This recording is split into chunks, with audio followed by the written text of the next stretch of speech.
മികച്ച ഛായാഗ്രാഹകൻ ഷൈജു ഖാലിദ്, കുഴപ്പമില്ല. മഞ്ഞുമൽ ബോയ്സ് എന്നുള്ള സിനിമയിലെ ഛായാഗ്രഹണത്തിനാണ് അദ്ദേഹത്തിന് അവാർഡ് കിട്ടിയത്. ഓക്കെ, പക്ഷേ എനിക്ക് അവിടെ ഒരു ചെറിയൊരു അഭിപ്രായ വ്യത്യാസമുണ്ട്.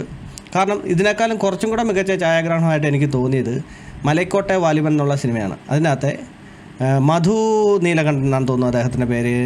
അതെ, മധു നീലകണ്ഠനാണ് അതിൻ്റെ സിനിമാറ്റോഗ്രാഫി. അപ്പോൾ അതിനകത്തെ ഫ്രെയിം കുറച്ചും കൂടെ ബെറ്ററായിട്ട് എനിക്ക് തോന്നുന്നുണ്ട്. മഞ്ഞുമൽ ബോയ്സിനെ ഞാൻ കുറച്ച് കാണുകയല്ല, പക്ഷേ മലൈക്കോട്ടെ വാലിബൻ്റെ അകത്തെ ചില ഫ്രെയിംസ് ഞാൻ നിങ്ങളെ കാണിച്ചു തരാം. ഈ ഫ്രെയിംസൊക്കെ നിങ്ങളൊന്ന് നോക്കിക്കേ. എൻ്റെ അത് ആ ലൈറ്റപ്പും കാര്യങ്ങളും എല്ലാം ശ്രദ്ധിച്ചോണം കേട്ടോ. അത് എത്ര പേർക്ക് മനസ്സിലാവും എന്നെനിക്കറിയത്തില്ല. നല്ലപോലെ ശ്രദ്ധിച്ച് നോക്കുക. ഇതുണ്ടോ?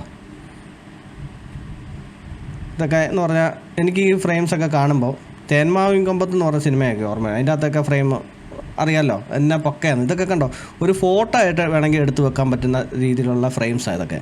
നല്ല പക്കയാണ്. ഇതിൻ്റെ ലൈറ്റപ്പും കാര്യങ്ങളും അതിനെക്കുറിച്ചൊക്കെ ചിന്തിക്കുന്നവർക്ക് മനസ്സിലാകത്തുള്ളൂ. നോക്ക് കണ്ടോ, ഇത് ഈ വൈഡ് ആംഗിൾ ഷോട്ടൊക്കെ ഉണ്ടോ, എന്നാ ഭംഗിയാണ്. അതൊക്കെ ആ തിയേറ്ററിൽ കാണാണ്ട് ഒരു പ്രത്യേക രസമായിരുന്നു. കണ്ടോ ഈ ഫ്രെയിമൊക്കെ നോക്കി, എന്നാ രസമാണെന്ന് നോക്കി. ഇത് ഭയങ്കര ഭംഗിയാണ്. തീ കത്തിച്ച് വെച്ചിരിക്കുന്നു, അപ്പുറത്തും ഇപ്പുറത്തും രണ്ടുപേര് നിൽക്കുന്നു. ഇത് ഭയങ്കര രസമാണ്. അതിൻ്റെ ലൈറ്റപ്പിൻ്റെയൊക്കെ ഒരു പ്രത്യേകതയെ കണ്ടോ, ലാലേട്ടൻ വരുന്ന ആ ഭാഗത്തൊക്കെ. വാവ്, സൂപ്പർ.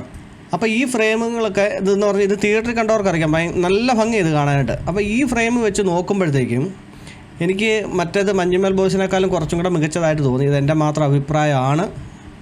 അല്ല ഷൈജു ഖാലിദ് മോശമായിട്ടുള്ള ഛായാഗ്രഹണമാണെന്നൊന്നും ഞാൻ പറയുന്നു. മഞ്ഞുമൽ ബോയ്സിൻ്റെ അതുപോലെ തന്നെ പക്കയാണ്, സൂപ്പറാണ്. പക്ഷേ ഒരു പടിക്കും കൂടെ മുന്നിൽ ഇതാണെന്ന് എനിക്ക് തോന്നി. അതുകൊണ്ട് ഞാൻ നിങ്ങളുമായിട്ടൊന്ന് പങ്കുവെച്ചെന്നേ ഉള്ളൂ. ഓക്കെ.